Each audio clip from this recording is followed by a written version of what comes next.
আমাদের দেশে দেখবেন যে সমস্ত গরিব মানুষকে আমরা মেজবানে দাওয়াত দিই না, যে সমস্ত গরিব মানুষকে আমরা মেয়ের বিয়েতে দাওয়াত দিই না ঠিক মতো, যে সমস্ত গরিব মানুষ দামি কাপড় পরতে পারবে না বলে আমরা ড্রয়িং রুমে বসায় না, দেখা যায় মরার পরে সবার আগে কবর করতে তারাই আসে। ঠিক কিনা কথা বলেন না?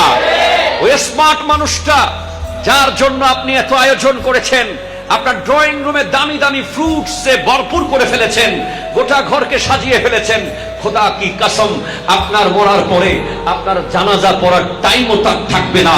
কিন্তু ওই ছেঁড়া লুঙ্গি পরা মানুষটা, যাকে সমাজের সবচেয়ে দুর্বল মনে করেছেন, আপনি মৃত্যুর খবর পেলে আপনার লাশ চট্টগ্রাম শহরের মেডিকেল থেকে গ্রামে আসার আগে আপনার কবর খনন করে রাখে ওই গরিব মানুষ, যার সাথে হাত মেলাতে লজ্জা পান, যাকে ভাই বলতে লজ্জা পান, যাকে আত্মীয়তার পরিচয় দিতে লজ্জা পান, সেই কবর পুরে সবার আগে। ঠিক কিনা?